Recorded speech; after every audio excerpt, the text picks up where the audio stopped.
this morning in a bomb set off. And they were health workers. And they were clearly identified as health workers. You know, and so that's some really bad, misguided use of spirit on people doing things. So with the development of consciousness, things get different and they get more complex, and they get more complex. They become, there becomes different things happen. Like, for instance, the carnivores take over a lot of things, and they can eliminate a species. The what? Carnivores. Oh. The meat eaters. Yeah, you know, of the animal world, and it changes the complexity. Yeah. So you got all that happening. When we get to co-reflection, we have to become responsible for that. We have to take on awareness that it's not just going to be that it happens. We can make it happen for bad or evil, or good. Either way, we can make it happen for evil or good. And then we've got to be able to start to handle that sort of thing. So, in order to understand the redemption from diminishment that occurs because there is a creation of stuff, and because it's in time and space, it's going to diminish, it's going to die, it's going to do things. Then you have to have, for divinity to allow that evil to happen, you got to have a redemption within it to redeem it. You got to have, the redemption's got to be in it so that more good will come out of it than evil within it. Now that's really important, because intellectually, a God of all goodness couldn't create evil that could not be overcome or have more good come from it than evil therein. That's a what do you call those statements? That's a you know, like a square circle. Oxymoron. It's an oxymoron statement. And so how did divinity solve the problem? Well, I like to have this little discussion in wherever divinity's at, and I guess heaven you could say, or something, I don't know, out there someplace. Anyway, swear, and everywhere, wherever it is. Father, Son, and Spirit are having a little discussion. And Father says, well, you know, I can make things. I just got to call them into being, and there they are. Hey, that's not going to work. The Spirit says, to him, what do you mean it's not going to work? Well, where are you going to go with this? Well, first of all, you got a plan. Yeah, I got one. What's that? I want to get to where we've got part of creation that can grow up to a point that we can have communion with them, that we can have intimate, personal unity with them. Oh, good idea. And the Word says, and Spirit says, but you got a problem with that. What's that? You can't go out there and go blip, and there it is. Why not? Well, because it wouldn't be able to function on our level. Well, what do you mean? It wouldn't be like us. Well, yeah, well, I guess maybe if we're going to get something we're going to be together on, I guess we ought to make it in our image, shouldn't we? Yeah, he says, yeah, that's good. But now the Word speaks up, but Dad, I got a little comment for you. What's that? You're going to create a problem of evil here. But I got an answer for you, Dad. What's that? I'll get in the middle of it. And there will always be redemption, because I will be incarnated with it. And He's incarnated with the universe and with us. So what happened to evil? Huh? Yeah, why did we have to have the evil in the first place? Because the very fact that you have, this is the problem of the discussion of the other chapters, but it's still important. You got to have, you can't have a production forward of a created thing without a reduction the other way. They go in lockstep, and you can't have one without the other. And we sing songs like that. That you can't have one without the other.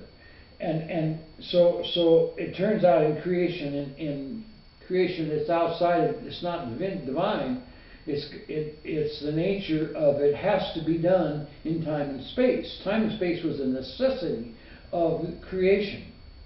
It had to be done in time, but in the very fact that it had to be done in time meant that it was going to be up and down, good and bad. And so there has to be a redemption for all of it from the beginning.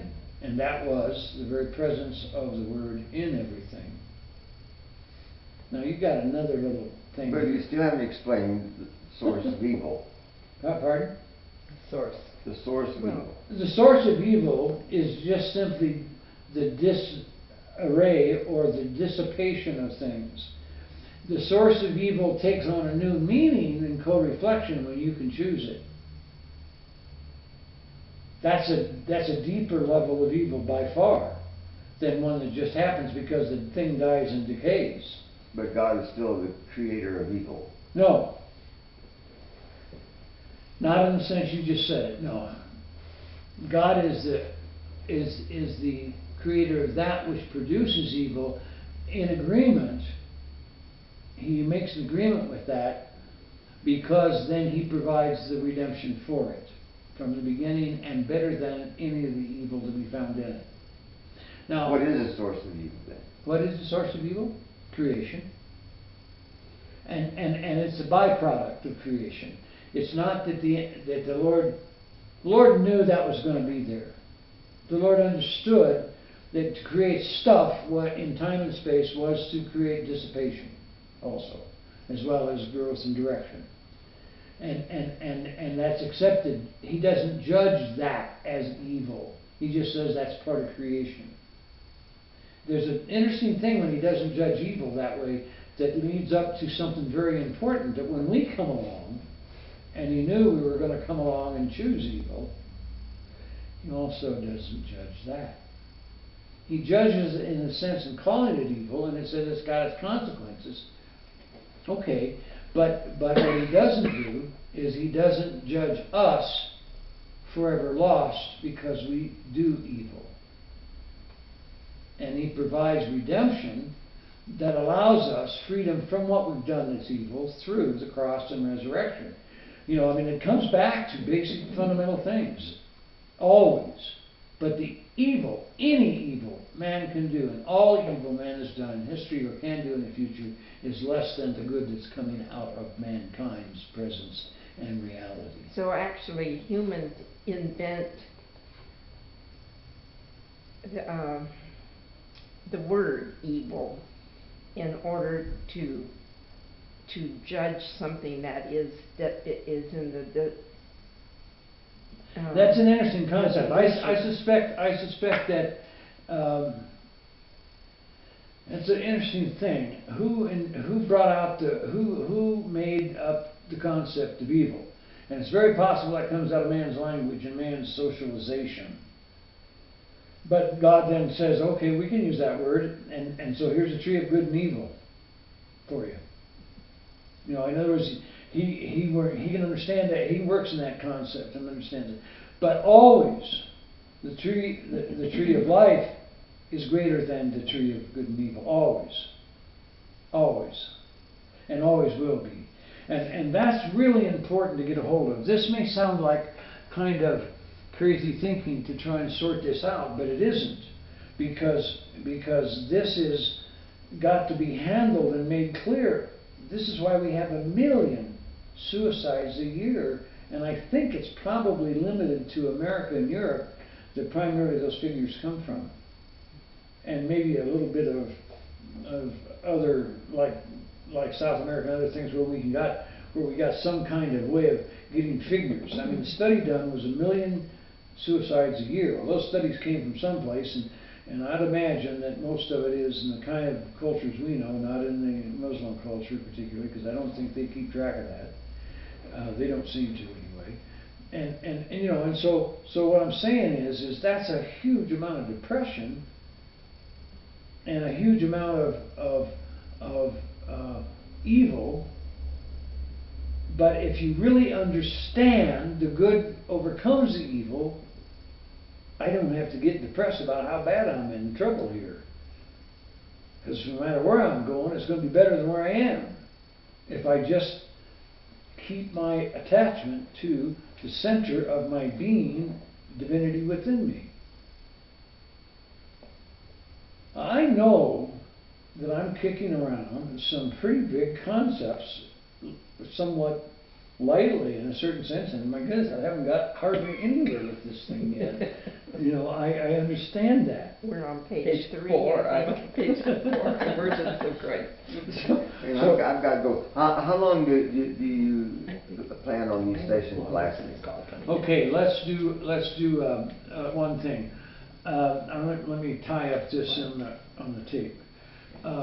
First of all, as can be seen, we're going to have some more discussions about the Christic. I do encourage anybody who watches this to get a hold of the copy of the Christic.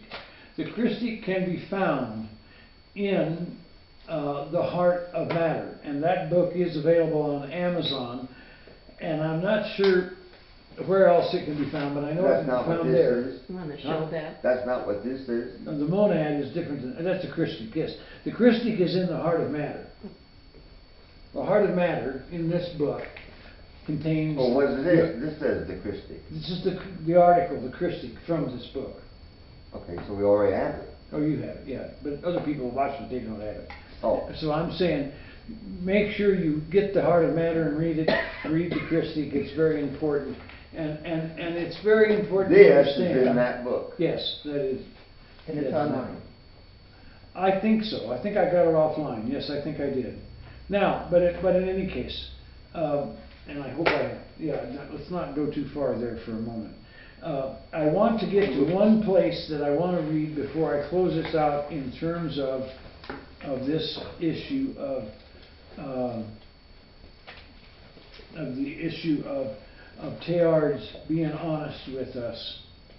I think this is really important to see this in the material, and it's towards the end of the thing. He says some things here I want to close on.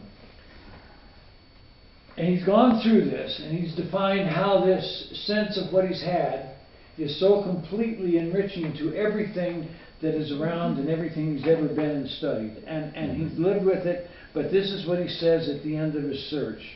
How is it then that as I look around me, still dazzled by what I've seen, I find that I'm almost the only person of my kind, the only one to have seen? And so I cannot, when asked, quote a single writer, a single work that gives a clearly expressed description of the wonderful diaphany that has transfigured everything for me. Why can't I do that, he asks. How then, most of all, can it be that when I come down from the mountain, and in spite of the glorious vision I still retain, I find I am so little a better man? So little at peace, so incapable of expressing in my actions and thus adequately communicating to others the wonderful unity that I feel encompassing me. Is there in fact a universal Christ? Is there a divine milieu? Or am I, after all, simply the dupe of a mirage in my own mind? I think this is fabulous to hear him say that. This is agony out of his heart.